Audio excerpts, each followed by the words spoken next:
So I featured a video earlier about the cracks that have been found on the flyover built by Ifeanyi. That's a T-junction flyover headed towards Nike. And then if you're coming from Transekulu, and to your right is Abapa, then you're going to Nike to your left. And that is a mighty hotel, on the other side of the flyover. So many persons have said that that hotel belongs to Gwai. That's false. Doesn't belong to him. Well, anyway, the Ministry for Works have explained a little bit about what they feel may have happened in that particular place that we featured.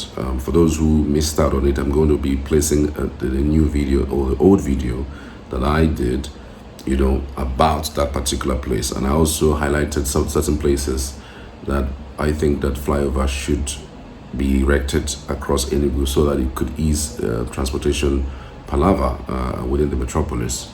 I highlighted the fact that there's one going on in Enugu, which is nearing completion. That looks really gigantic and really big, and you would see how easy it would be to move through that road. For those coming into the town from Abakaliki and those leaving, and those who work in Abakaliki and live in Enugu, and those who live in Abakaliki and working in Enugu, to be easier for them to ply that road. The hold up will be totally decimated in that access. So I would like to read out the statements. Apparently, the summary of what they have said is there's no cause for alarm, but I don't know. Maybe I'll read it out for you, then you can go through it yourself. And then maybe we could talk a little bit about it when I'm done reading it, because no cause for alarm. I don't know. But yeah, I'll get across to you guys shortly. So let's take the statement straight up about Banike Road T-junction flyover. No cause for alarm. The attention of the general public is drawn to the recent trending video suggesting a fault on the flyover. After a thorough investigation by a team of engineers from the Enugu State's Ministry of Works and Infrastructure, it has found that the cracks observed developed at the back of the abutment of the flyover bridge. This is as a result of settlements due to the consolidation of the fill material used at the ramp section to raise the road level to the elevation of the bridge, thereby separating the grades at that interchange. Did you understand that? I don't know. Okay, let's continue. To enlighten further, soil consolidation is a process where water used during soil compaction is gradually released from the compacted soil mass over time, thereby leaving out every minute voids. The dewatered soil mass eventually moves soil settlement as we know it and further closes these minute voids. Recall that the field behind the retaining walls of the ramp at that section is over 9 meters. The general public is hereby informed not to be alarmed by these cracks, as they were anticipated. Further investigation was carried out on the structural elements of the flyover, and they were found to be intact. Signed, Ngozi Ngene, PRO for the Ministry of Works. I think I got more confused.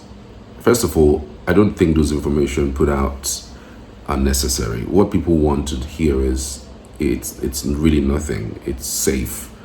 And if it's not safe, we are doing this, we're going to do that. This is why you're telling me 9 meters compactment, soil compaction. I don't get it. I mean, you are speaking to human beings who are out and about with their lives, trying to, piece two things together to get their lives going. I mean, at least pick the two pieces of what the country has left them off with. I'm not sure there's anybody who is finding it funny with this economy, whether you are a businessman, a student, or an unemployed person, or even somebody who is employed. This economy is dealing deep with them, and I'm not sure they would want to spare some more time to try to explain to themselves to what you have just put out. Just tell them 3, 4, 5 lines. We've seen the issues, we are rectifying it, or there's nothing to be scared about, so people could go on about their businesses. Because for crying out loud, if I were to explain to people, as a journalist, if I were to explain to people what you have just told me, I'd probably just tell them, look, I don't understand the statement, but summary is that you guys should just go about your normal business. It's nothing to spoil. But I also think they shouldn't just go about the businesses. I think that things should be checked further. But there's a part in that statement that I also don't know whether it is a mistake or like the cracks were anticipated. Hello? The cracks were anticipated? I don't know about that. Like, do you anticipate cracks in a flyover that you built? I don't get it. Like, I don't know. Like I said, I got more confused. Maybe you can just take off the statements. If you want me to send it to you, I'll send it to you. You just indicate that you want me to send it to you on the comment section, and I will send it to you so that maybe you will do your own analysis of it, and maybe you can explain to me. I don't know everything after all. Explain to me what exactly it means. After saying all of those things they said, then I started saying the cracks were anticipated. Who does a bridge and the cracks are anticipated? And by the way, that reminds me, this bridge connecting from Transekulu into GRA and GRA going to Transekulu, that one that leads to Damaja. Recently I stood on that bridge and I was trying to take pictures and videos of what I want to use the videos for, and I realized that the bridge was shaking for a moment. I don't know, like, I don't know if there's anybody who has experienced it, if you are living in Enugu or if you have noticed it.